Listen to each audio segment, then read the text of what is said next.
Hi, I'm Audrey Berenger and welcome to COMMCast, where unlike the cable company, we actually work. This week we're going to be getting to know a little bit more about Dr. Erin Waggoner.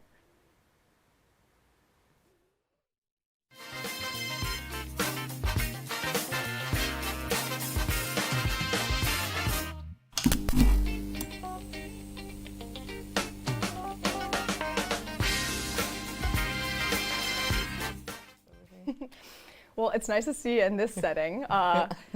So I wanted to hear first about how you got to Longwood, how you got, into teaching. I know that teaching is not your only option here with someone with as many degrees as you have. So I want to hear about what got you into teaching, and especially here at Longwood, first off.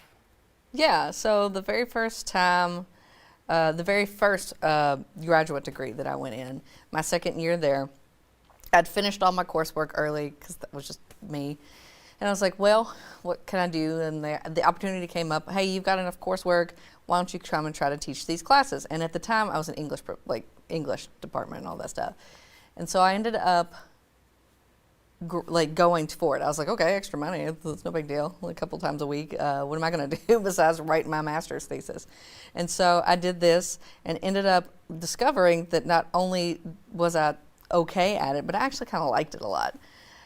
And so here I was, an English professor for years, and decided, you know what, there's only so many times I can teach, this is subject, verb, all this stuff, only so many times I can teach that. I also taught film classes. And so I was like, well, what do I really love about English? And so I was thinking it. It's like, I really liked the communication of it. I'm really interested in the relationships that it builds. All my creative writing was very specifically short stories. And my entire master's thesis was a book of short stories. And it was about human connections and relationships and how people communicate. So it was a natural, here we go, let's go get another master's degree. And then it just piggybacked with more and more and more with graduate degrees there. And I just continued to teach. And as I was teaching, I realized I do want to do this for a career. And so I went back to get my doctorate so that I could move forward with that. And so what brought me to Longwood actually was when I was in the University of Connecticut, where I was finishing up my graduate degree, my PhD, the opportunity, I had a job offer. It was a pretty swanky job offer, but something didn't feel right about it. You have the instincts and stuff. And I just happened to be on what is called CritNet at the time, but it's like Comm something now. This here are all the positions that are available, and Longwood happened to be on there. I was like, well, what is that? And so I looked it up, and within one conversation with Dr. Naomi Johnson, I knew I was not going to take or accept that other job offer. And within the week, Naomi called me, and here we are. Of course they had Naomi, first of all, come to convince you. Yeah. I mean, well, she was the chair at the time, so it was. What a person to have there. I mean, have your first connection with. Everyone in this department is just so welcoming and sweet, and I feel like knows what they love about it. I think that's something that's so special about not just Longwood, but about this department in general, is that if you ask someone their favorite thing, they've got at least one, if not five answers. Yeah. And I think that Dr. Naomi is someone who just radiates that, what it means to be someone who is part of Longwood in every conversation that she has. Yeah. So, I'm glad that you got brought to us. I want to ask, what's your favorite class been to teach here so far? Oh man, so this is one of the things I love about Longwood, and one of the things that actually kept me here, because I only started here as a lecturer my first year, and then while I was here, the job job opening came for the tenure track, and let's move forward, right?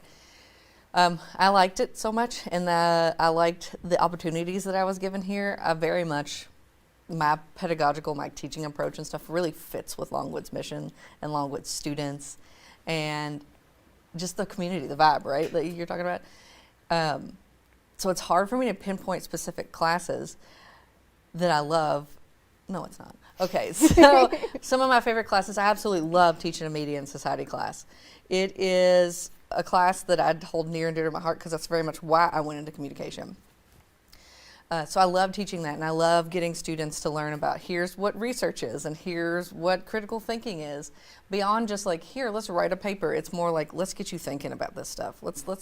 I always give the warning, you're never going to be able to watch TV or film the same way again after this class. And I love that when students, you could see it in their face. You're like, yep, sorry, not sorry. Yeah, I got that warning when I was in that class Yep. with you, and I was like, yeah, okay. No, it's every single time you watch something for the rest of forever, and I feel lucky to live with somebody, have close friends that have gone through those classes too, and we can do it together, and it's more fun. Like, it kind of seems like it would ruin it for you for a minute when you think about it, but it makes it like a better experience to be able to talk about how all of this plays into like how it's connected to our real lives, and also like what different angles, like different lighting situations, all of that means. And I think it's a really special thing to get to open that eye for somebody. What has been like, I guess I know you're involved with like organizations and stuff too, but what has been like the best experience you've had in working with not just classes but an organization on campus? Oh, wow. Let's see. So I'm the faculty advisor for the Longwood Pride group.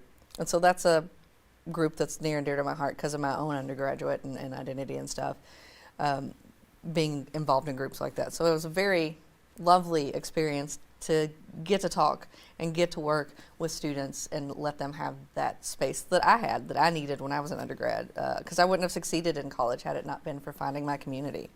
And so being able to be there and just be a presence for those students, because it's their club, let them do what they're doing, right? But it's being that advisor, being that like, I've got a couch in my office, come cry if you need to cry. It's just being that person, right, for students, because I needed that, and students still need that today. So it's I think that, and I've talked to people who are part of that, and I think that it's such a beautiful thing. And just having seen people, actually, someone in one of my classes just did a project talking about you guys, so that they could get that word out about things like that. And I think that having professors who have that connection beyond the classroom, beyond the major, beyond the area of study is something that's so important, and a smaller community like this, really fosters that, and I think that's super special.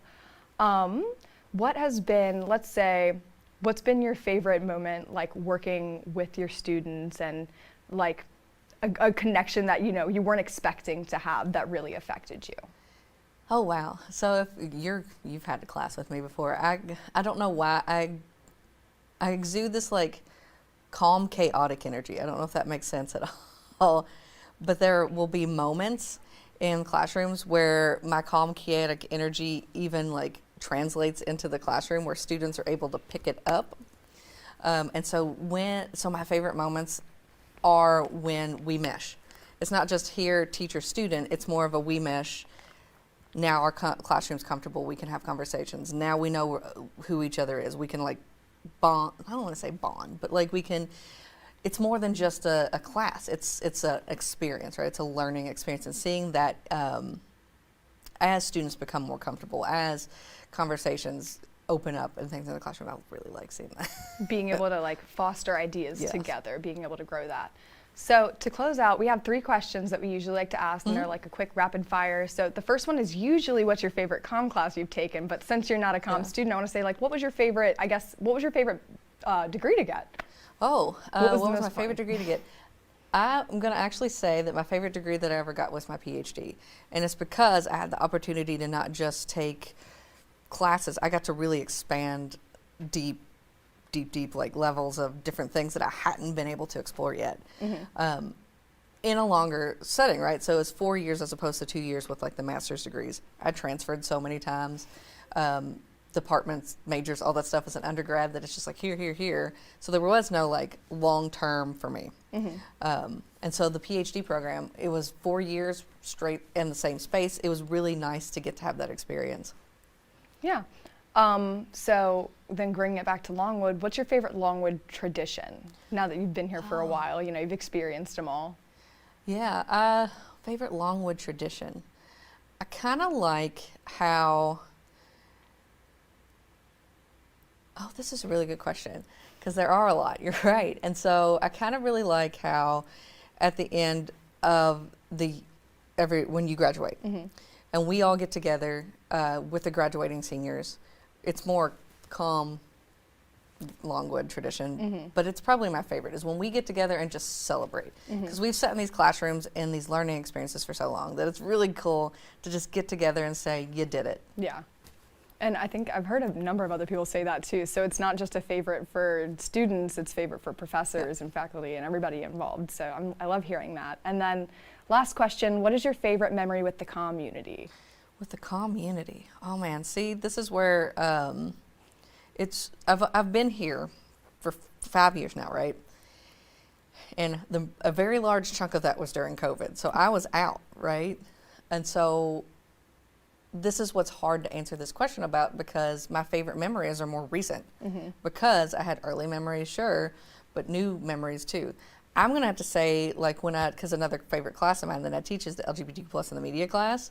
Every time we get to celebrate at the end, to show off all the student work, the media showcases that we have in the Comm department and the LGBTQ plus film festival specifically, have been really favorite moments with Comm students.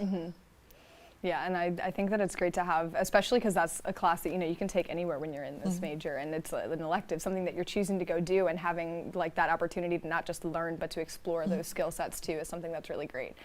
One of my favorite memories too. So I wanted to thank you for coming out and having this conversation with us and letting everybody get a little bit more of a peek into what's going on over here. Yep. I'm even getting ready to teach, because this is great things you can do, right? One of the reasons why I stayed at Longwood, one of the reasons why Longwood appeals to me as a teacher, is you get to do cool things. And so I'm getting ready to like go take a class to San Francisco, right? Through the Brock experiences. How cool is that? Because what other college could I have taught at that I've gotten to do the cool things that I have done here at Longwood? And so here I am, and here I am. And I'm glad that it's not just an opportunity for students, it's opportunities for you all as well. Yeah. Well, I want to thank you one more time. I've had a beautiful conversation, a beautiful time, and I hope that everybody got to learn a little bit more, and we will see you next time on COMMCast.